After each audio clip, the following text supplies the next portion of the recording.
Parliament ఎన్నికల్లో ఓడిపోయింది. Assembly ఎన్నికల్లోనూ వరుసగా పరాజయాలే. అసమర్థుడు అన్నారు.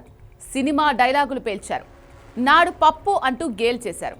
ఒక్కటేంటి, ఎన్ని మాటలు అనాలో అన్నీ అన్నారు. సంవత్సరాలు గడిచే కొద్దీ రాటు తేలుతున్నాడు. అధికార పక్షాన్ని ముప్పు తిప్పలు పెడుతున్నాడు. విశ్వగురువుగా చలామణి అవుతున్న మోడీకి చుక్కలు చూపించాడు. ఇంతకీ ఎవరని అనుకుంటున్నారా? ఈ స్టోరీ చూసేయండి.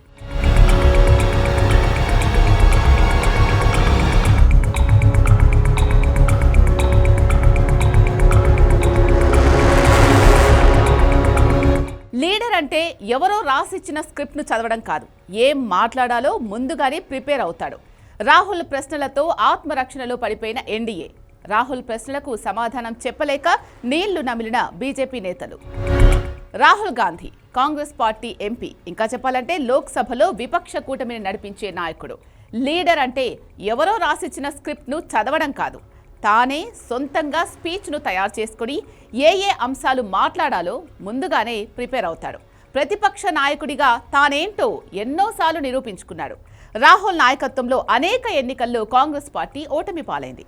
బీజేపీతో పాటు ఆ కూటమిలోని నేతలు అనరాని మాటలన్నారు. విమర్శలనే సద్విమర్శలుగా తీసుకుని రాటు తేలాడు. పొలిటీషియన్ అంటే ఎలా ఉండాలో 10 మందికి ఆదర్శంగా నిలుస్తున్నాడు. తాజాగా జరుగుతున్న పార్లమెంట్ సమావేశాల్లో ప్రధానమంత్రి నరేంద్ర మోడీపై పైచేయి సాధించారు. రాహుల్ గాంధీ ప్రశ్నలకు అధికార పక్షం ఆత్మరక్షణలో పడిపోయింది. రక్షణ మంత్రి రాజ్నాథ్ సింగ్, హోంమంత్రి అమిత్ షాతో పాటు అధికార పక్షం నుంచి ఎంతో మంది నేతలు ఉన్నప్పటికీ రాహుల్ ప్రశ్నలకు మాత్రం సమాధానం చెప్పలేక నీళ్లు నమిలారు. విపక్షాన్ని నడిపించడంలో రాహుల్ గాంధీ సక్సెస్ అయ్యాడు.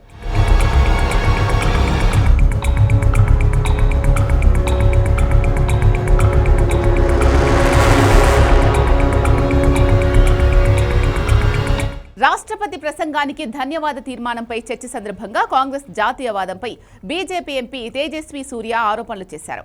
దీనికి సమాధానం ఇస్తానంటూ ప్రసంగాన్ని ప్రారంభించిన రాహుల్ గాంధీ అధికార పక్షానికి విశ్వరూపం చూపించారు. 12 ఏళ్లుగా అధికారంలో ఉన్న బీజేపీకి విపక్షం దెబ్బ ఎలా ఉంటుందో ఒక్క ప్రశ్నతో చెమటలు పట్టించారు. ప్రశ్నలతో ఉక్కిరిబిక్కిరి చేశారు.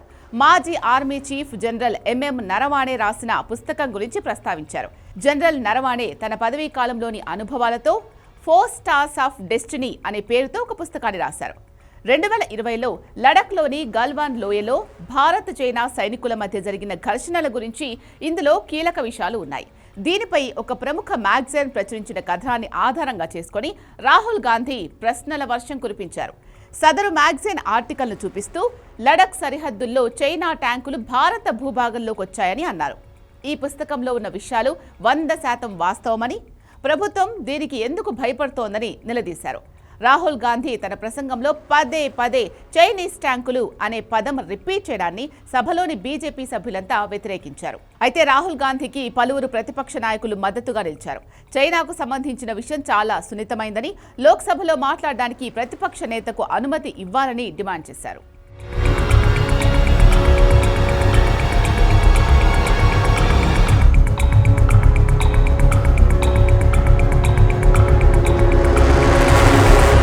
రాహుల్ గాంధీ స్పీచ్ తర్వాత ప్రధానమంత్రి నరేంద్ర మోడీ సమాధానం ఇవ్వాలి. కానీ మోడీ లోక్సభకు రాకుండా తప్పించుకున్నారు. తప్పించుకు తిరుగువాడు ధన్యుడు సుమతి అన్నట్లు ప్రధాని వ్యవహరించారు. రాహుల్ గాంధీ సంధించిన ప్రశ్నలకు సమాధానం చెప్పలేదు. లోక్సభ స్పీకర్ ఓం బిర్లా కూడా మోడీ లోక్సభకు రాకుంటే మంచిదంటూ సూచనలు చేశారు.